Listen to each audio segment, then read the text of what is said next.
Wait. Video అయితే skip చేయకండి. Last వరకు చూడండి. బ్యూటిఫుల్ డిజైన్ మీకు చూపించబోతున్నాను. బాగా ట్రెండ్ అవుతున్న ఈ meenakari work with rhinestone work ఎలా చేశానో లాస్ట్ వరకు చూడండి. ఈ వీడియోలో నాట్ ఓన్లీ మగ్గం వర్క్, శారీ టజల్స్ కూడా డిఫరెంట్‌గా క్రిస్టల్స్‌తో ఎలా చేశానో చూసేద్దాం రండి. Hi friends, welcome back to my channel Shravya fashion studio. ఈరోజు వీడియోలో మనం చాలా బ్యూటిఫుల్గా కనిపించే మీనాకారి స్టోన్స్ అండ్ రైన్ స్టోన్స్తో చేసిన మగ్గం వర్క్ బ్లౌజ్ డిజైన్ ఎలా చేశానో చూసేద్దాం. ఫస్ట్ ఇలా ఫ్యాబ్రిక్ పైన డిజైన్ని మార్క్ చేసుకుంటాం, ఏ మోడల్ కావాలంటే అలాగా. ఇక్కడ నేను ఫ్రంట్ నెక్ ఇలా డిజైన్ని తీసుకున్నాను. అండ్ ఫస్ట్ ఆఫ్ ఆల్ దీనికి ఇలాగా జరీల అవుట్లైన్తో స్టార్ట్ చేశాను. 2 లైన్స్ జరీ అవుట్లైన్ అయిన తర్వాత 1 లైన్ కట్ బీడ్స్తోని ఫిల్ చేసాం. సింపుల్గా బార్డర్ని అయితే ఉంచాం. ఈ డిజైన్లో మనం colourful meenakari stones and shining rain stones use చేసి వెరీ ఎలిగెంట్ ప్యాటర్న్ని క్రియేట్ చేసాం. ఈ డిజైన్ ఎక్కడ పింట్రెస్ట్లో ఎక్కడ చూడండి, ఓన్గా నేను క్రియేట్ చేశాను. శారీ కలర్ గ్రీన్ కలర్ వచ్చింది కదా, రైన్ స్టోన్స్ కూడా నేను పిస్తా గ్రీన్ కలర్ని సెలెక్ట్ చేసుకున్నాను విత్ మ్యాచింగ్ మీనాకరి స్టోన్స్. ఇప్పటి వరకు నా ఛానల్ని అయితే ఎవరైతే ఫాలో చేయలేదో please do watch Shravya fashion studio. ఇలాంటి మరిన్ని మేకింగ్ వీడియోస్తోని మీ ముందుకు వచ్చేస్తాను.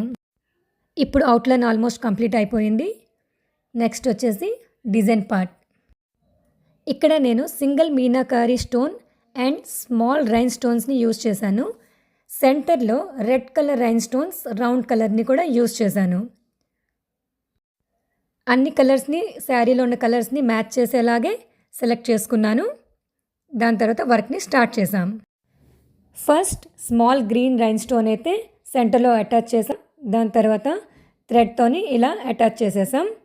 నెక్స్ట్ ఆ చుట్టూ చిన్న చిన్న పింక్ కలర్ ఆర్ రెడ్ మిక్స్లో ఉన్నాయి కదా రైన్ స్టోన్స్ని, అవి కూడా రౌండ్గా స్టిచ్ చేసాం ఒక యూనిక్ ప్యాటర్న్ని క్రియేట్ చేయడం కోసం.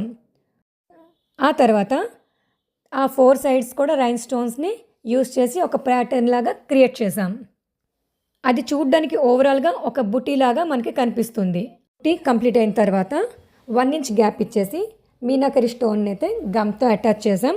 నెక్స్ట్ ఇలా థ్రెడ్స్తోని మనం మళ్ళీ స్టిచ్ చేస్తాం, ఎందుకంటే స్ట్రాంగ్గా ఫిక్స్ అయి ఉంటుంది కాబట్టి. ఇక్కడ step by step stones placement అయితే చేసుకోవాలి. ఇలాంటి rain stones and meenakari work ఈ మధ్య అయితే బాగా ట్రెండీగా ఉంది కదా. ఇవి యూజ్ చేయడం వల్ల బ్లౌజ్కి అయితే ఒక బ్రైడల్ లుక్ అయితే అపిరియన్స్ పర్ఫెక్ట్గా వస్తుంది.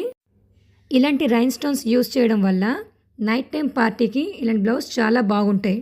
ఎందుకంటే లైట్ పడేటప్పుడు ఈ స్టోన్స్ షైన్ అవుతూ డిజైన్స్కి స్పార్క్లింగ్ ఎఫెక్ట్ అయితే ఇస్తాయి.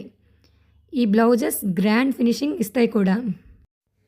ఇక్కడ మనం ఆ రైన్ స్టోన్స్ చుట్టూ clip stones and zircon stones కూడా యూజ్ చేసాం కొంచెం స్పార్క్లింగ్ ఎఫెక్ట్ కోసం. Step by step process follow చేస్తే బిగినర్స్ కూడా ఈ మగ్గం వర్క్ డిజైన్స్ను ఈజీగా లర్న్ చేసుకోవచ్చు. ప్రాక్టీస్తో బ్యూటిఫుల్ డిజైనర్ పీసెస్ క్రియేట్ చేయవచ్చు. ఎప్పుడైనా సరే ఇలా రైన్ స్టోన్స్ యూజ్ చేసేటప్పుడు ఓన్లీ గమ్మింగే కాకుండా నార్మల్ థ్రెడ్తో గట్టిగా స్టిచ్ చేసుకోవాలి.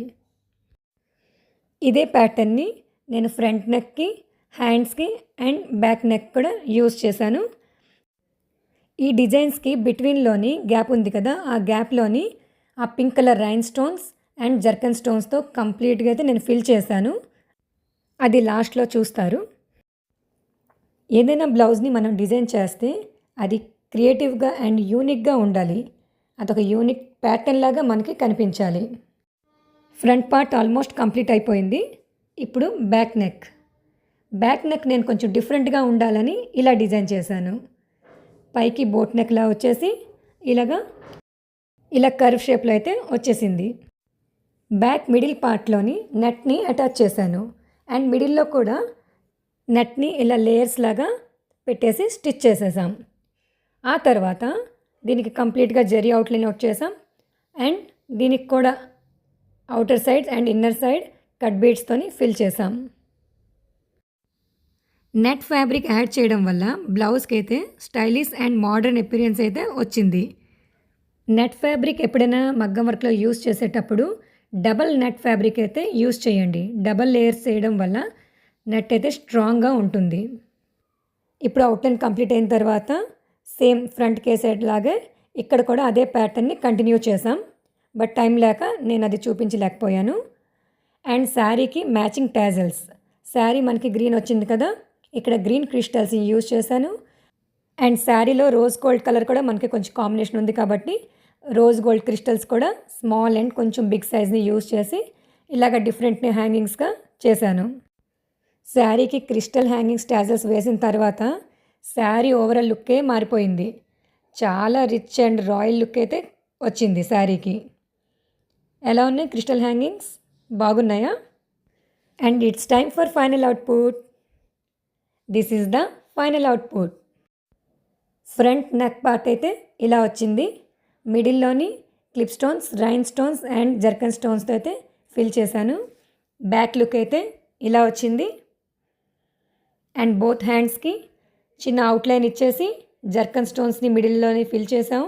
And all over rhinestones and clip స్టోన్స్తో అయితే కంప్లీట్గా ఫిల్ చేసాం. ఓవరాల్ లుక్ అయితే అవుట్పుట్ అయితే సూపర్గా వచ్చింది. మిడిల్లో నెట్ యాడ్ చేయడం వల్ల బ్లౌజ్కి ఒక స్టైలిష్ లుక్ అయితే వచ్చింది. Bridal blouses, partywear look and special ఒకేజన్స్కి అయితే ఇలాంటి బ్లౌజెస్ సూపర్గా ఉంటాయి. Meenakari and rhinestones use చేసి వర్క్ చేయడం వల్ల ఒక చార్మింగ్ ఎఫెక్ట్ అయితే బ్లౌజ్లోకి అయితే వచ్చేసింది. బ్లౌజ్ ఓవరాల్ లుక్ అయితే ఇలా వచ్చింది with matching sari crystal tassels. Overall look అయితే నాకు చాలా బాగా నచ్చింది. మీకు ఎలా అనిపించిందో కింద కమెంట్ చేసి చెప్పండి. నెక్స్ట్ మేకింగ్ వీడియోతో మళ్ళీ కలుసుకుందాం. Until do follow Sravya Fashion Studio and don't forget to subscribe my channel. Thanks for watching. Bye bye.